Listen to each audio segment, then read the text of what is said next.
Saudara-saudariku yang terkasih, salam sejahtera bagi kita semua. Menanggapi pemberitaan tentang ditutupnya patung Bunda Maria di Kulon Progo, saya menjadi tertarik untuk cerita sedikit tentang perjalanan keberimanan saya sebagai seorang Katolik di tengah masyarakat Muslim dan Hindu. Saudara-saudari, sekarang saya berusia 36 tahun dan selama itu pula saya menjadi seorang Katolik.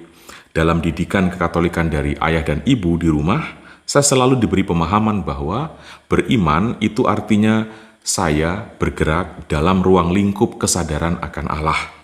Semakin saya beriman, seharusnya semakin saya bertumbuh dalam kualitas-kualitas Allah.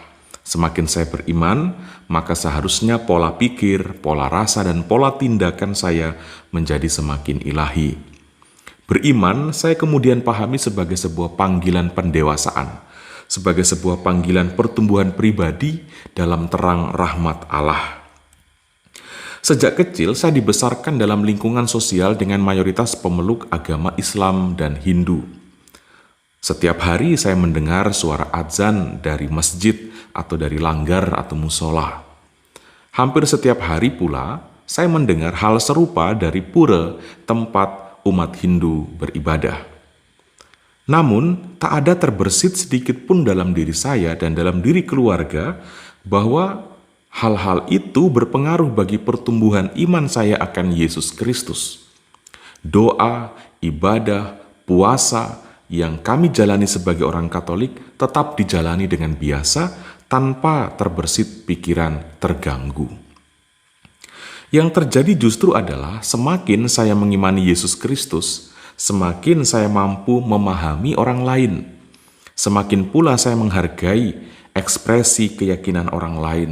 Semakin pula saya mengasihi seluruh gerak batin, gerak perasaan, dan pikiran dari mereka yang berbeda keyakinan dengan saya.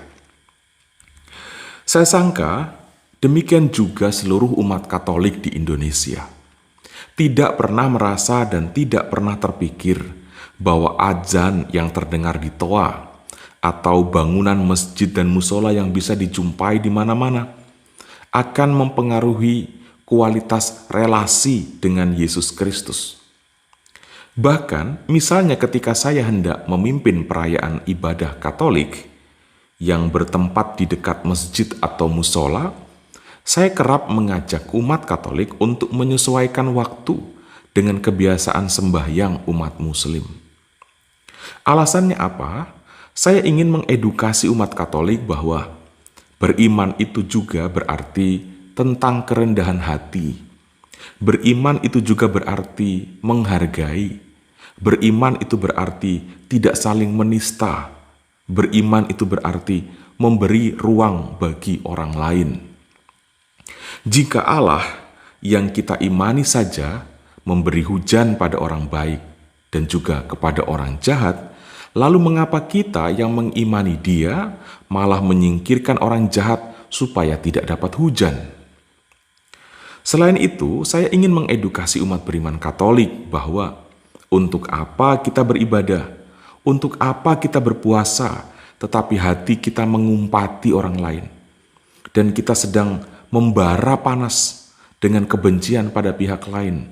Untuk apa ibadah dan puasa yang seperti itu? Ibadah yang demikian, saya sangka hanya setan yang akan menyukainya. Semakin beriman, maka watak kita semestinya memiliki atau mengandung kualitas-kualitas ilahi dari Allah sendiri. Nah, untuk rekan-rekan Katolik, saya kerap juga berbagi peneguhan. Tantangan beriman selalu akan ada, dalam bentuk apapun, kecil ataupun besar. Tetapi ingatlah bahwa kita beriman bukan untuk terhindar dari semua tantangan dan kesulitan. Dengan beriman justru kita berjuang bagaimana menghadapi tantangan atau kesulitan, tetapi tanpa harus menginjak-injak kemanusiaan. Beriman itu tidak boleh menginjak-injak kemanusiaan. Beriman tanpa harus mempropaganda kebencian, menghasut permusuhan, dan lain-lain. Rumah ibadah orang Katolik harus menjadi ruang di mana suara pengampunan itu digaungkan, suara penghargaan diperdengarkan, Suara kedamaian diperjuangkan. Rumah ibadah Katolik harus menjadi ruang di mana orang mengalami dan merasakan kehadiran Tuhan. Harus menjadi ruang di mana orang melihat wajah Tuhan, dan tidak boleh menjadi ruang di mana orang-orang justru cari muka di hadapan Tuhan. Maka dari itu, kalau kita mau beriman tanpa gangguan, tanpa kesulitan, tanpa godaan, maka justru kita akan menjadi biang persoalan di dalamnya. Karena apa? Bagaimana mungkin menjadikan diri kita sebagai kabar sukacita bagi orang lain kalau diri kita tidak rela mengalami ketidaksukacitaan? Tak ada iman yang menggembirakan ketika pelaku iman itu tidak mau rendah hati dan tidak mau berkorban. Sekali lagi, tidak ada iman yang sungguh-sungguh menggembirakan ketika pelaku iman itu tidak mau berkorban, tidak mau rendah hati. Bagi saya pribadi, beriman tanpa gangguan, beriman tanpa kesulitan, beriman tanpa godaan adalah beriman versi iblis. Iblis bisa saja menggiring kita terlihat beragama, tetapi sebenarnya menyembah Allah yang palsu. Iblis selalu membukakan mata kita untuk melihat kedamaian yang palsu, bahkan mengikuti guru dan Allah yang palsu. Maka perlu waspada, sebab sekalipun sedang beribadah, sekalipun sedang berpuasa, sekalipun sedang berada dalam rumah ibadah, iblis bisa mengendalikan pikiran dan hati kita. Untuk mendeteksi itu, perlulah kita bertanya, pikiran dan perasaan yang kita produksi adalah gambaran awal dari siapa yang sebenarnya kita imani, Tuhan atau setan. Saudara-saudariku, di Indonesia beberapa waktu akhir-akhir ini viral berita tentang penutupan patung di Kulon Progo. Dari sumber yang saya dapatkan itu diceritakan bahwa patung dianggap mengganggu puasa umat muslim, maka harus ditutup. Saya melihat kemudian banyak reaksi tentang berita ini. Saya jadi teringat kembali pernyataan-pernyataan seputar mana kelompok kafir dan mana kelompok beriman. Maka sudah seharusnya patung itu ditutup karena orang kafir harus menghargai orang beriman. Baiklah, saya kerap berpikir nakal. Anggaplah orang-orang Katolik memang orang-orang kafir. Tentu saja ini menurut Islam. Sebab istilah kafir sebenarnya juga ada dalam kekristenan dan sudah dipergunakan oleh kekristenan sejak awal, jauh sebelum Islam lahir. Bukankah sebuah ironi jika orang kafir harus ditekan dan dipaksa untuk menghargai orang beriman? Bukankah harus sebaliknya, orang berimanlah yang perlu menunjukkan seperti apakah menghargai itu? Kita tentu ingat ungkapan populer, yang waras itu yang ngalah. Aneh sekali kedengarannya kalau orang gila didesak untuk menghargai orang waras. Lebih aneh lagi kalau orang kafir jauh lebih mampu menghargai ketimbang orang yang mengaku beriman. Nah, menurut hemat saya, kita semua sebagai orang beragama dan beriman adalah orang-orang yang bertuhan. Saya sangka tidak ada orang yang mau disebut sebagai kafir ketika dia memiliki agama. Maka sebagai orang yang bertuhan, haruslah kita memiliki pemahaman yang jauh lebih dewasa, murni, luas, dan dalam tentang kehidupan, tentang kemanusiaan dibanding orang yang dianggap tidak bertuhan atau yang dianggap kafir. Poin dari apa yang hendak saya sampaikan melalui video ini adalah, mari membangun kesadaran beriman secara tepat dan benar. Apapun agama kita. Kita terlahir dari rahim ibu tanpa meminta mereka untuk beragama A atau beragama B. Kalau kita bertahan untuk selalu mempropagandakan kekafiran, agama A menyebut agama B kafir, demikian sebaliknya dan seterusnya, apa yang akan terjadi dengan bumi ini?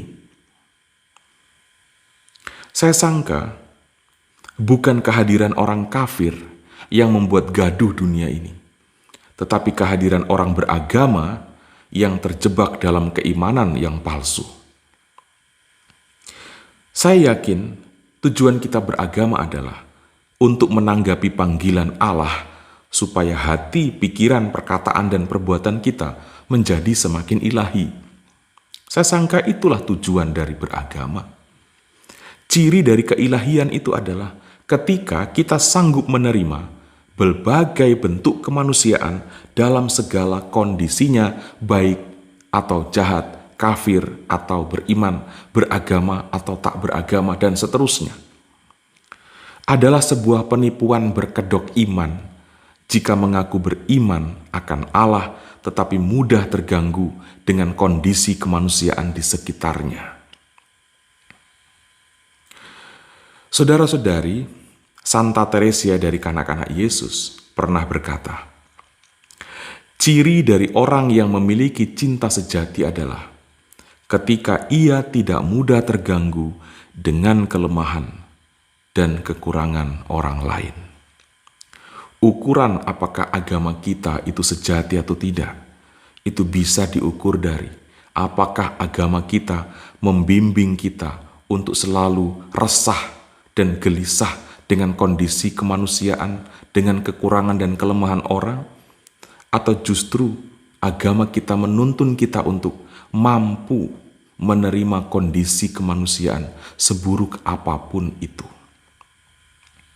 Saudara-saudari, itu sedikit tanggapan saya seputar berita ditutupnya patung di Kulon Progo.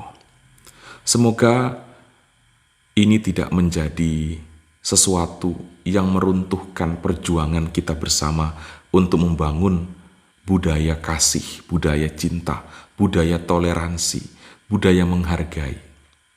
Tetapi juga semoga teman-teman Katolik yang ada di sana, yang mungkin pasti tidak nyaman mengalami itu, tetaplah percaya bahwa beriman sejatinya bukan untuk menghilangi tantangan. Beriman sejatinya bukan untuk mengusir kesulitan, bukan untuk menghalau godaan, tetapi beriman tujuannya adalah supaya kita bisa melampaui godaan, bisa melewati tantangan, dan bisa menaklukkan kesulitan, tetapi dengan jalan seperti Yesus Kristus. Saudara-saudariku, tetaplah setia dan teguh dalam iman kita. Tuhan Yesus memberkati kita semua.